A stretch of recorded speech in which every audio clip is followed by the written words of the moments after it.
Live from the Export Beer Garden studio and brought to you, as always, by Export Ultra, the beer for here. This is the Agenda podcast for Tuesday, the 17th of December. The Agenda podcast, the home of sporting nonsense and claptrap. Brought to you by Export Ultra. This will be an abridged version of the podcast today, G Lane, because the cricket's going to start earlier today. Yes, 10:10. Yeah. Well, 10:25 our commentary starts. Yeah. 10:30. Yesterday I lost the first session to rain, then we commentated till 7:30 at night, yet still we have to make it up.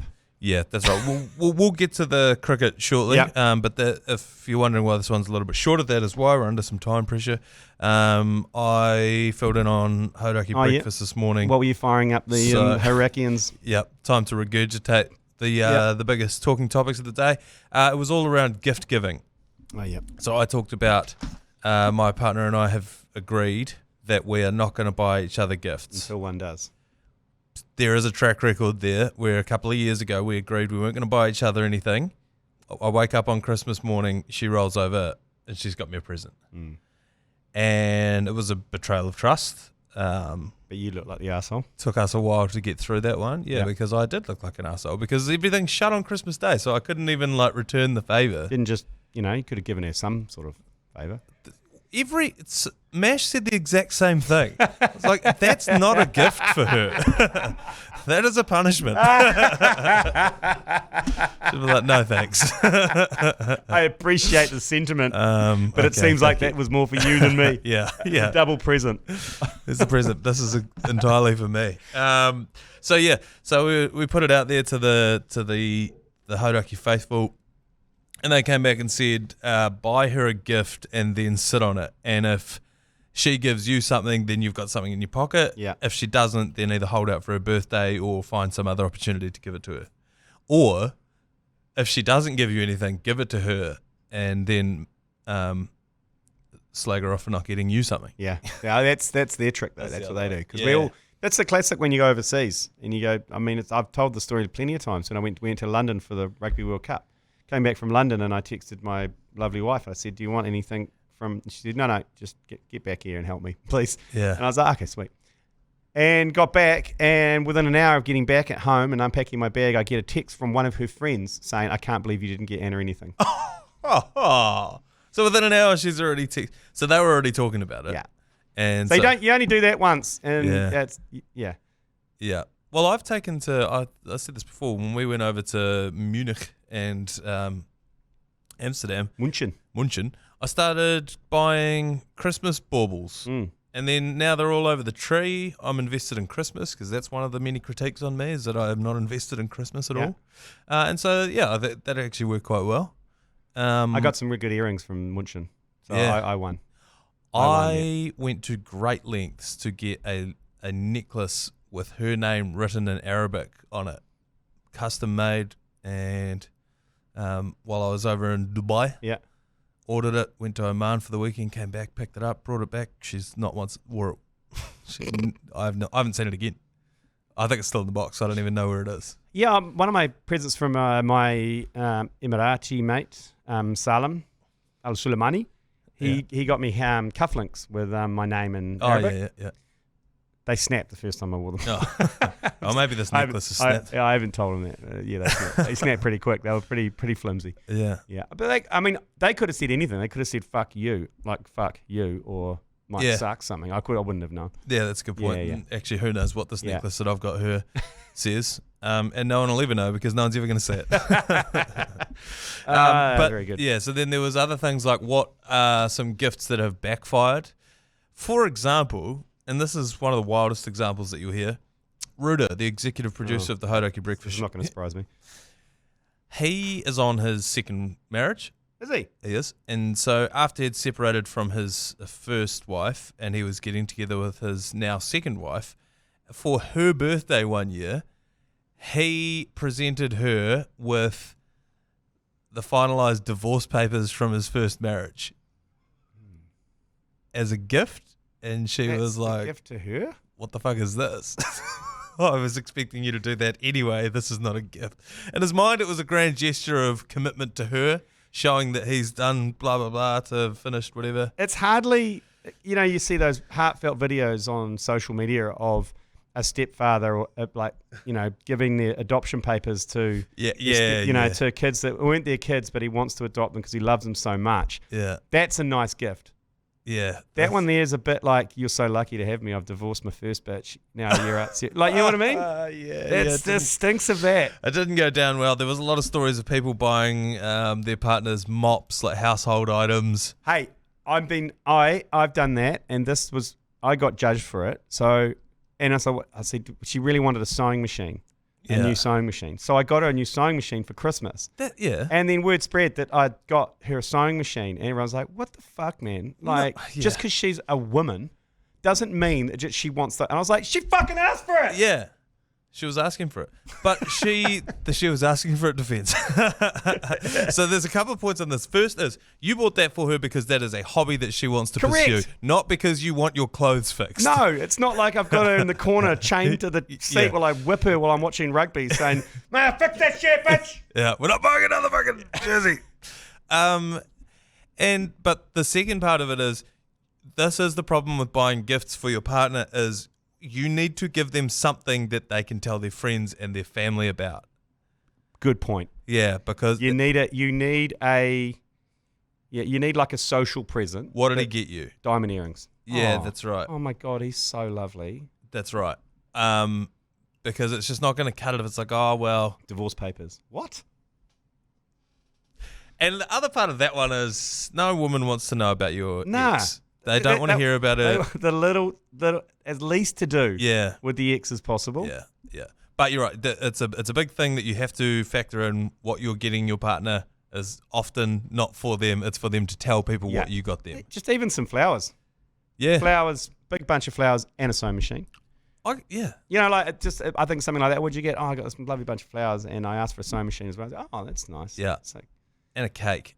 My missus, she's a glutard, so it's hard for her to get cake. So you have to go full glutard cake. Yeah, I have to go. Well, you've discovered. I think. Have we got another glutard in our team that put you onto a glutard contact? Yes, yeah.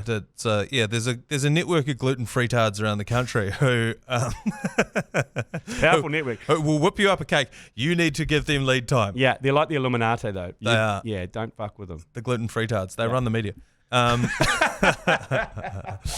But yeah, so Christmas gift giving, it's tough.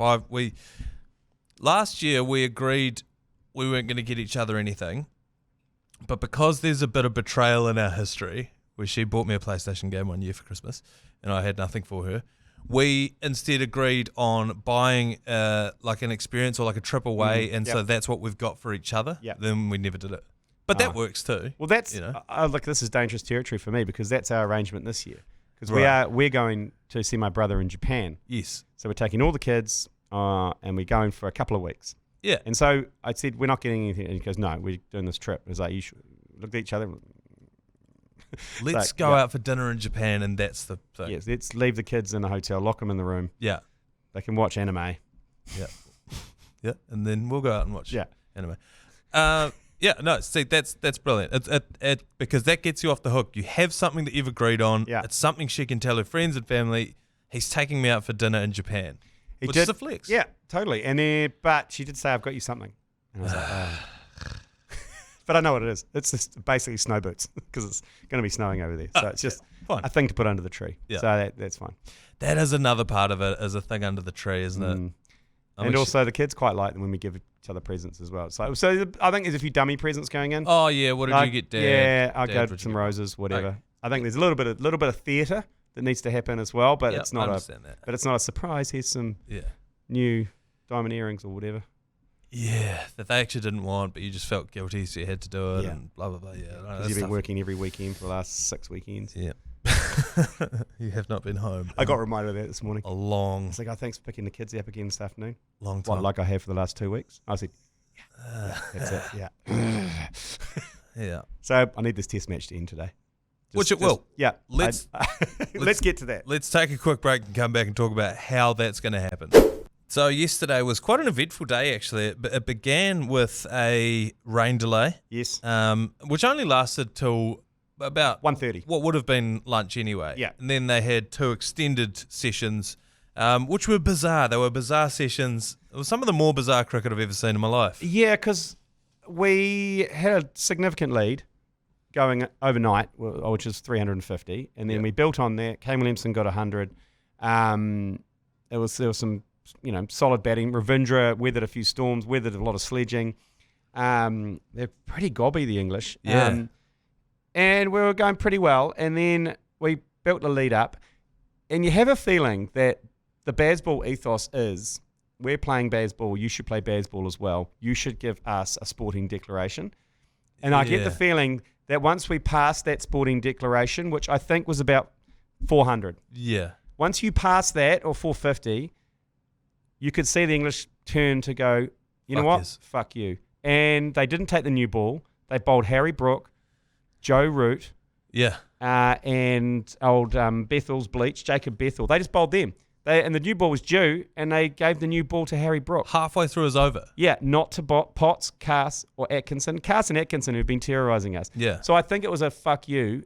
You guys want to bat time and just play this test match out, or do you want a result? Yeah. But then, you know what? On the other side of it, you got New Zealand who are like, fuck you. We want to win this test match. Gazball. Yeah, we want to win it, and we'll win it by putting 650 on you. Burying your dick in the dirt. Yeah, and we'll grind you out. And then, so there's two arguments there, but it was a massive flex from England to go, we're not even going to bowl our best bowlers We don't want the new ball. Nah. About 10 overs they went where the new ball was due. You guys can get 1,000. We're going to come out and just slog anyway, so fuck yeah. Yeah. Like, so it was a bit negative from both sides, if you know what I mean. It was bit of a small dick off, like two guys in the shower with tiny dicks going for it. Yeah, mine's smaller than yours. Yeah. I think that it's very, it's very Gary Stead in the way that he would have been like, well, these are the rules of the game. Yeah. We will bat. Our goal is to come out here, bat as well as we can for as long as we can, score as many runs as we can. Yeah. And if you can't bowl us out, then that's what we're going to keep doing. But like I said, their ethos is give us a target, we'll chase it. Yeah. Probably 450, but there's probably a time where they went, we're not chasing 600. No. And so they were like, Buggy Shoaib Bashir is going to bowl 35 consecutive overs. Yeah, we're just going to give him basically a run. Reps. Yeah. Give him some reps because he hasn't bowled much. And we'll give anyone who wants a bowl. The only person that didn't bowl was Zach Crawley and Ben Duckett. Yes. And the keeper. Who had to come out and bat. Yeah. And then get out straight away. So they're 2 down. I'd say they're just going to swing for the fences. Yep. They'll probably get to 300 in a session and a half. And then be all out. Yeah, and they'll be 6 down. With any luck. So, with any luck. But I mean, yeah, it was weird. It was a couple of flexes from a couple of Kiwis. Like you got McCullum, Stokes, and you got Gary Stead. Yeah. And apparently even in the dugout, they were calling for Southey to come into bat. So all the support team for England were like, fuck, get Southey in. So there was a lot of that going on. So Sander went out there and he was slogging away at everything. And at one point, Ollie Pope, I don't know if he chirped him, but he was saying to him like, is this the last over before you declare? Yeah, that's and he what goes, it was. Is that why you're slogging? And he goes, no, I just want to get out so Southey can bat. Yeah, the stump mics were so hot yesterday. They were real hot. We could hear everything they were saying. So Southey did eventually get in. He did not hit a 6. He had a slap at 1, and then he had a slap at the second. The second got caught. The second was there to be hit too. It was. He just didn't quite get all of it. So he will finish his career on 98 unless he has some sort of change of heart, which I can't see happening. Nah. A couple of stats. That is the 33rd ton for Kane Williamson. He now has the 17th most test runs in cricket, 11th equal in most centuries as well. He's the first batter, I love this, is very cricket, he's the first batter to score hundreds in 5 consecutive tests at a single venue. Yep. So he is the Donald Bradman of Seddon Park. 14 players have hundreds in 4 successive tests at a venue, including Don Bradman, at 2 different grounds. That is 5,000 test runs for Kane. He's the only one who's in there in the 5,000 No, he's club. got more than that, isn't he? Almost aiming for 10,000. 5,000 test runs for Kane Williamson in New Zealand. Oh, in New Zealand, Yeah, right? sorry. Okay, because I was like, he's only 800, I think 750 away from 10,000 test runs. Yeah, right. he is. 3 batters dismissed by bowling in all 6 innings of a 3-match men's test series. Go ahead and try and unwrap that one. I don't know. Okay, the bunnies. Yeah. Zach Crawley is Matt Henry's bunny, Yes. and it was great to see him get out twice yesterday. Fucking hell, did you see him unload on the way out, though? Yeah. He basically was mouthing off from the pitch to the changing room. All the way. But, I mean, it'll be in his head.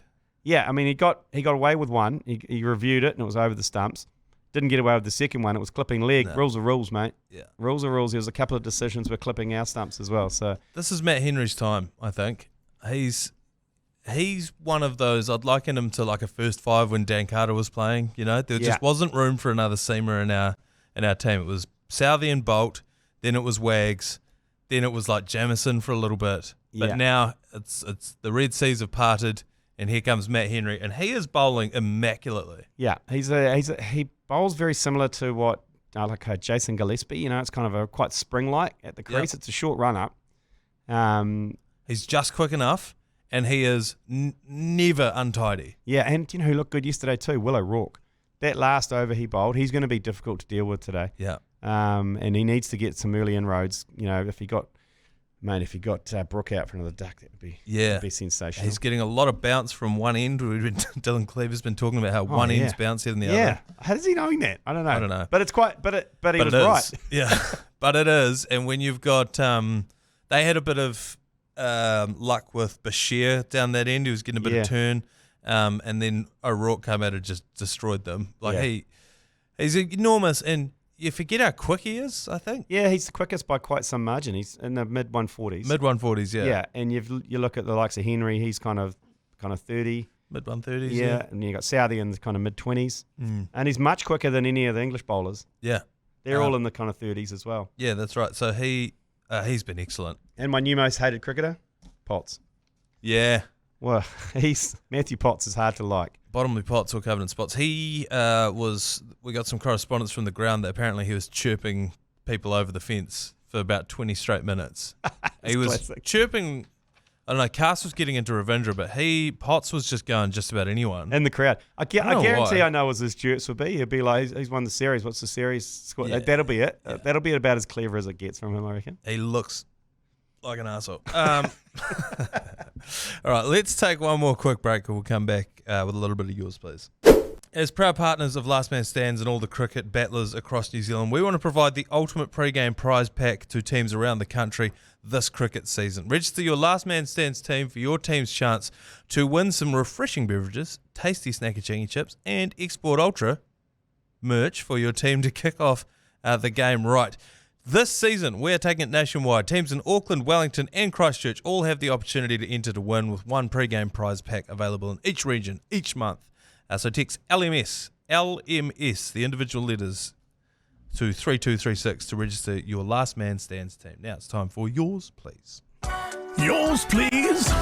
Brought to you by Leader, home of the lasagna topper. 3 of them to get through today, and the first one goes like this. Yours, please. Oh, g'day, falafels. G'day, mate. Talking about the old Liverpool Christmas party at the cathedral with the Coke bags, resealable bags. Allegedly. I reckon they've all just gone and got new suits from Hallenstein's and they've got the little buttons inside the pocket or whatever. Got a little button in the bag, and they've just all found them at the same time and decided to fuck this shit. Let's get rid of the bag. Empty the bag. Lick the bag. Love yous. Fuck yous. It's a good point. That's right. The ACC badges all come in those bags as well, and my desk is littered with them. Yeah, and people go, "Oh yeah," it's like, mate, it's the ACC badge. It comes in it. And where do you notice that you've got an extra button on your blazer? You notice it when you go to the loo. Yeah, and that's why you take it out. You're like, oh, I don't need that. Not sure why they're turned inside out though. I'll take the button out. I'll lick the bag, and then I'll just throw it on the floor. And that's why you'll find those all over the floor there. Turn it inside out, and because buttons are tasty, they suck the bag and then they throw the bag on the floor. And that is what happened at the Liverpool Christmas party. Yeah, you're That's right. You're right. It's great defense. They'll go back out to the table at the pub and be like, "But I don't know if you noticed, but I have found a button in a bag, and I've just left it in there for you. If you want to go and grab the button out." So yeah, that's all that happened at the Christmas do. In those resealable bags. Another caller here. Yours, please. Yeah, I'm about a minute 15 into the podcast, and fact check time. Here we go. Manaia, you just said the last Monday of 2024, mate. There's still another one left. Oh no, our Monday. Next week, next Monday, you fucking really put it into neutral, haven't you? Good on you. Technicality, last of your Mondays. Yeah. Because you're not here next week. Also, I would say I think there's actually 2 more Mondays. Yeah. So fact check time on you, brother. This is a ACC work holiday for fact. That's all. Is we're not going to be doing this podcast on Monday? No. I mean, I won't. I don't care what whoever else is on. I'm away on Thursday. I'll be in Timaru. They don't have Wi-Fi, so... I cannot wait to hear reports of how many people that approach you about the South Canterbury issue. Yeah, I don't know. Because you keep saying that I don't think people down there know about it. No. I think a lot of people know about it. Well, I will find out this Thursday, Friday. I've been made an honorary member of Ambient Electrical down there in Timaru, so I'll be going to their work do on the Friday. And then on Sunday, I have about 20 head of alpacas to get through. I've already been roped in as well. And I told my mate, I said, I'm going to be deathly hungover. And he said... I need footage. We need footage. He will not let me touch the handpiece, I guarantee you that. Because I will butcher an alpaca. I seen you an alpaca last night with the shaven alpaca with the bobblehead. Do you do that? Yeah, that's the look. That's quite common. That is the fashion in a lot of places. But our calling card was the mullet, the mullet. Okay. We'd try anyone that would let us. We'd put a mullet on their alpaca. Different shapes and sizes, lengths as well. Yeah, good. Everyone's individual. So no, I would unzip an alpaca if I was anywhere near the handpiece. But I will be out there helping. And I said to Gus, who I'm going to be helping, I said, mate, I'll be deathly hungover from the night before. And he says, if you're able to be a man at night, then you're able to be a man in the morning. Yeah, so you call. Just show up. Yeah, good call. Yeah. And grow up, show up, piss up, front up. And we've always said that here at the ACC. If anyone else wants me to do any odd jobs around South Canterbury next week, let me know. One last caller here, yours please. Morning fellas, I see the Global Youth Sevens is on at Dilworth College in Auckland. You guys don't seem to be covering it. I reckon you guys could chuck a good spin on what's playing with the kids at the Youth Sevens. You know, you chuck a spin on that. Love yous, fuckers. I think we've got a span from Dilworth. Yeah, I think they're only allowed within 200 metres of Dilworth. I don't think Dilworth's allowed within 200 metres of us. That's as good a time as any to knock this song on the head, I think. Yep. We will be back in just 5 minutes real time, but by the time you listen to this, who knows? Tune into the coverage live on iHeartradio. This will be the last day of the test. It's just how long it's going to go for, but we will commentate every ball of it live and free on iHeartradio. We'll see you there. You've been listening to the ACC's Agenda podcast, brought to you by Export Ultra. For more episodes, like and follow on iHeartradio or wherever you get your podcasts.